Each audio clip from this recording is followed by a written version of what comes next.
Hello students, इस video में हम बात करेंगे क्लास 8 के थर्ड चैप्टर अंडरस्टैंडिंग क्वाड्रिलेटरल्स की 3.4 एक्सरसाइज की।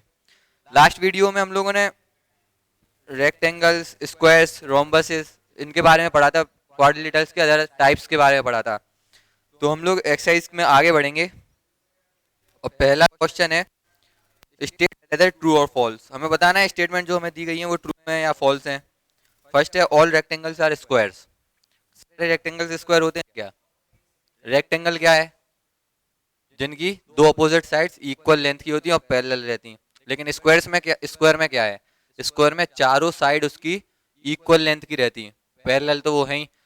तो ऑल स्क्वायर्स रेक्टेंगल हो सकते हैं, लेकिन वो सारे रेक्टेंगल स्क्वायर नहीं हो सकते। तो ये स्टेटमेंट जो है पहला वो गलत है। ठीक है, नेक्स्ट स्टेटमेंट है all rhombuses are parallelogram. Rhombuses are parallelogram हो सकते हैं क्योंकि रोम्बस जो होता है उसमें रोम्बस में चारों साइड्स हमारी पैरेलल होती हैं। ठीक है, पैरेललोग्राम में क्या है? पैरेललोग्राम की हमारे अपोजिट साइड्स पैरेलल रहती हैं, और इसमें जो रोम्बस और पैरेललोग्राम की एक प्रॉपर्टी कॉमन है जिनमें अपोजिट एंगल्स जो हैं वो इक्वल रहते हैं। अपोजिट एंगल्स इक्वल रहते हैं, इसलिए जो सारे रोम्बसेस हैं वो पैरेललोग्राम हम उनको कह सकते हैं। ठीक है, थर्ड स्टेटमेंट है all squares are rhombus and also rectangles.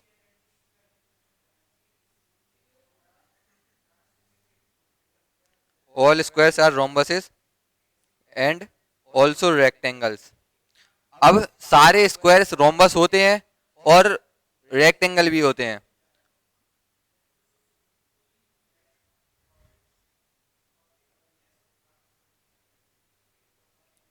तो ये स्टेटमेंट सही है क्योंकि जो स्क्वायर्स होते हैं वो वो रोम्बस की प्रॉपर्टी रखते हैं और रेक्टेंगल की भी प्रॉपर्टी रखते हैं। बस रेक्टेंगल में एक चीज अलग हो जाती, वो है कि उसकी दो अपोजिट साइड, मतलब उसकी चारों साइड्स इक्वल नहीं रहती, और स्क्वायर्स में हमारी इक्वल चारों साइड्स इक्वल रहती हैं। ठीक है, नेक्स्ट स्टेटमेंट है all square are not parallelogram. सारे स्क्वायर्स पैरेललोग्राम नहीं होते। तो ये स्टेटमेंट गलत हो जाएगा क्योंकि जो स्क्वायर्स हैं वो पैरेललोग्राम की सारी प्रॉपर्टीज रखते हैं। तो ये स्टेटमेंट फॉल्स है। नेक्स्ट है ऑल काइट्स आर रोम्बसेस। जितनी भी काइट्स होती हैं सब रोम्बसेस होती हैं। तो ये स्टेटमेंट भी गलत है क्योंकि काइट्स में इक्वल साइड्स नहीं रहती, चारों साइड्स जो हैं वो इक्वल नहीं रहती। काइट्स कैसा था ये? अब ये भी काइट है, अब इसकी चारों साइड्स इक्वल तो है नहीं है, ये भी काइट बन जाएगा, इसकी भी चारों साइड्स इक्वल नहीं है। तो ये वाला स्टेटमेंट भी फॉल्स है। नेक्स्ट स्टेटमेंट है all parallelograms are trapezium.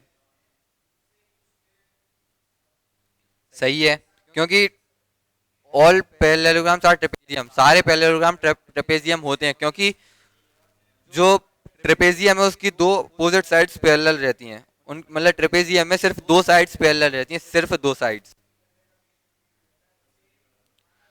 Next statement है ऑल स्क्वायर्स आर ट्रेपेजियम। सही है, सारे स्क्वायर्स ट्रेपेजियम होते हैं क्योंकि स्क्वायर्स की दो दो साइड्स पैरेलल, जितने भी स्क्वायर्स हैं सबकी दो साइड्स पैरेलल रहती हैं। ठीक है, अब नेक्स्ट क्वेश्चन है identify all the quadrilaterals that have four sides of equal length और फोर राइट एंगल्स। अब फोर इक्वल लेंथ की साइड्स कौन कौन से क्वाड्रिलेटरल की होती हैं? तो सब हमें पता है कि रेक्टेंगल जो है, सॉरी स्क्वायर की चारों साइड इक्वल रहती हैं, रोम्बस की भी चारों साइड इक्वल रहती हैं। ठीक है। और नेक्स्ट है 4 राइट एंगल्स।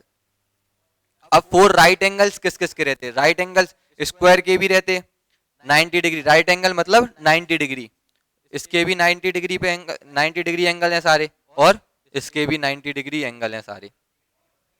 ठीक है। थर्ड क्वेश्चन, एक्सप्लेन हाउ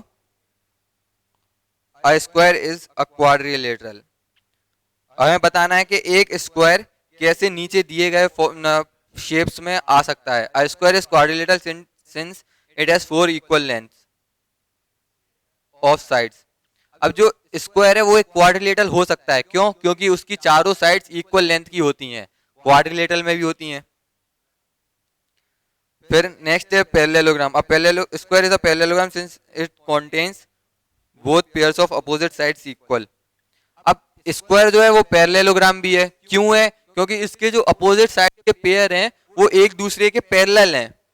ठीक है, ये इसके पैरेलल है, ये इसके पैरेलल है, तो इस वजह से ऑल स्क्वायर्स आर पैरेललोग्राम। अब रोम्बस कैसे हो सकता है? Square is already a rhombus since it has 4 equal sides and diagonals bisect at 90 degree. अब स्क्वायर जो है वो पहले से रोम्बस है, क्योंकि उसकी चारों साइड्स इक्वल हैं और उसके जो डायगोनल्स हैं वो एक दूसरे को 90 डिग्री पे बाइसेक्ट करते हैं। तो स्क्वायर पहले से ही एक रोम्बस है। अब एक रेक्टेंगल कैसे हो सकता?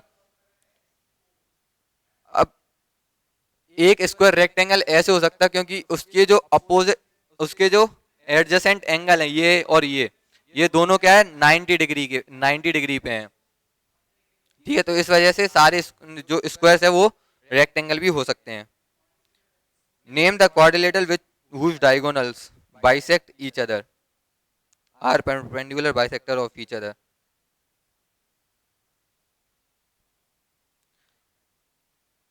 अब कोई भी क्वाड्रिलेटरल के डायगोनल्स अगर बाइसेक्ट कर रहे हैं तो वो क्या क्या हो सकता है? स्क्वायर भी हो जाएगा, रेक्टेंगल भी हो जाएगा, पैरेललोग्राम भी हो जाएगा और एक रोम्बस भी हो जाएगा, क्योंकि ये चारों जो मैंने बताया है उनके डायगोनल्स दोनों एक दूसरे को बाइसेक्ट करते हैं। ठीक है, अब इसमें है सेकंड के are perpendicular bisectors of each other. अब कौन कौन से डायगोनल्स, कौन कौन से शेप्स के डायगोनल एक दूसरे के परपेंडिकुलर बाइसेक्टर हैं? तो स्क्वायर है, स्क्वायर में भी परपेंडिकुलर बाइसेक्टर है और रोम्बस में भी परपेंडिकुलर बाइसेक्टर होते हैं। ठीक है। थर्ड स्टेटमेंट क्या है? आर इक्वल, डायगोनल्स इक्वल हो। स्क्वायर की, स्क्वायर में भी दोनों मतलब दोनों जो डायगोनल्स हैं उनकी लेंथ इक्वल रहती, और रेक्टेंगल में भी दोनों की लेंथ इक्वल रहेगी।